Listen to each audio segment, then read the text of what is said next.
This week on What in the World is Going On, Palestinian Authority Muslim leaders threaten violence if Jews visit Temple Mount during Ramadan. That's a long headline, but stay tuned, friends. We'll explain it all here.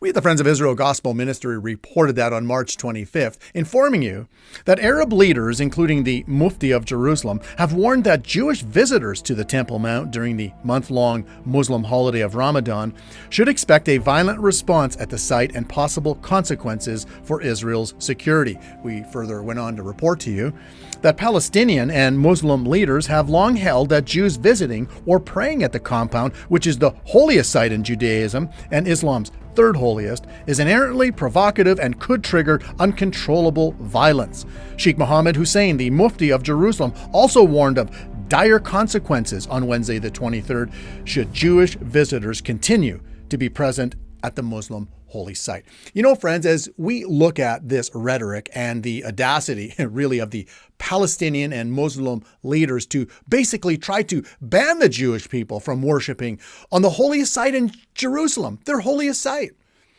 I'm reminded of Jesus' words in Luke 21, verse 24. Let me read that for you.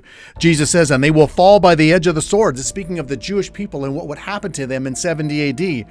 "They will fall by the edge of the sword and be led away captive into all nations. And Jerusalem will be trampled by Gentiles until the times of the Gentiles are fulfilled." Friends, we are seeing that happen before our very eyes today, that Jerusalem continues to be trampled by the Gentiles, but not forever.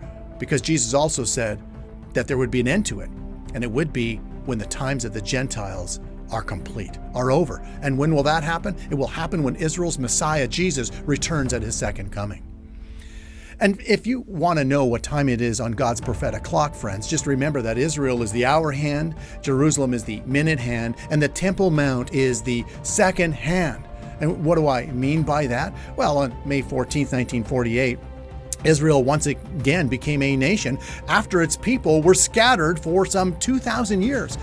And they have been returning, friends, ever since. God has been regathering the Jewish people back to the land as he promised in his word. And they have restored the waste cities. They have revived their language. They have planted over 300 million trees, which has changed the ecological system. It is a land of lushness, to be able to grow fruits and vegetables and flowers, not only to feed and that their own people can enjoy, but not only that, they export this as well, including parts of the desert region. When you go there and travel to Israel, you will see greenhouse after greenhouse after greenhouse, growing fruits and vegetables. Friends, it's an amazing thing what the God of Israel has done as he has regathered the Jewish people back since 1948. And as the God of Abraham, Isaac, and Jacob, friend, said that would happen in his word, it is a testimony to this world that the God of Israel is real, trustworthy, and true. And as a result, friends, of what happened in 1948, the hour hand on God's prophetic clock has began to move. And then, friends, in June of 1967, after 19 years of the Jewish people being banned from East Jerusalem by the Jordanians, well, in 1967, during the Six-Day War, Israel liberated the city and celebrated the reunification of the place where God has placed his name forever. And as a result, friends, well, God's minute hand began to move. And concerned by world pressures in 1967, when Israel reunified the city of Jerusalem, speaking now of the Temple Mount, Moshe Dayan in 1967, because of world pressure, gave custodianship to the Jordanian waif, which remains to this day.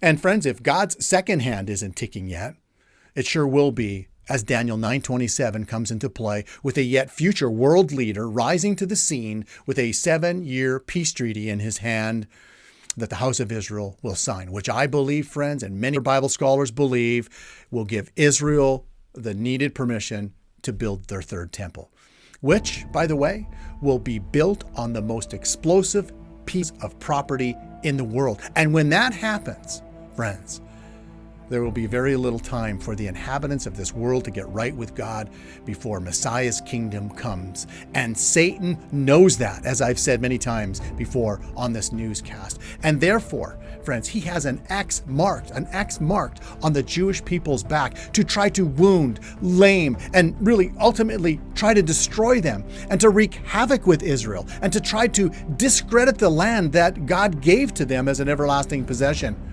so that somehow Satan can prove that God is a liar by God not being able to fulfill his word.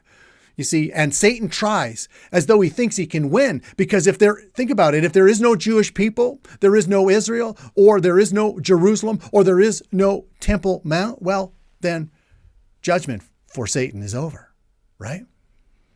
And so he works overtime in the children of disobedience, in Israel's enemies. And we see that fight still going on today while God's prophetic clock continues on the countdown to eternity, where eventually, in the millennial kingdom, friends, the preeminence will now shift from the Gentiles unto the Jewish people, where Satan will be bound for 1,000 years. And there will be no Gentiles disputing and fighting, as we see today with God's chosen people, trampling on Jerusalem and the Temple Mount, on God's holy mount, trying to rewrite history to exclude the Jewish people from their God-given land. No. You know why? Because the Prince of Peace, Israel's Messiah, Yeshua, will be ruling and reigning from that very place that is at the center of the world's attention today. Let me read to you Isaiah chapter 2, verses 2 to 4. This is what we read. Now it shall come to pass in the latter days that the mountain of the Lord's house shall be established on the top of the mountains, and shall be exalted above the hills, and all nations shall flow to it. Many people shall come and say, Come, and let us go up to the mountain of the Lord, to the house of the God of Jacob. He will teach us his ways, and we shall walk in his paths. For out of Zion shall go forth the law, and the word of the Lord from Jerusalem. He shall judge between the nations, and rebuke many people. They shall beat their swords into plowshares, and their spears into pruning hooks. Nation shall not lift up sword against nation, neither shall they learn war anymore. Amen to that, friends.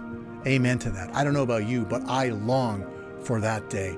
I long for the day when there's not going to be a fight over the Temple Mount. There's not going to be a fight over Jerusalem, but the Prince of Peace, the King of Kings, Israel's Messiah, will be ruling and reigning from there for 1,000 years, friends, and no longer, as I've mentioned, will the world trample all over God's chosen people. And I don't know about you, but that is a time, as I mentioned, I long for. I hope you do as well. And so, friends, and with that, until next time, this has been What in the World is Going On with the Friends of Israel Gospel Ministry. Have a good night, everyone.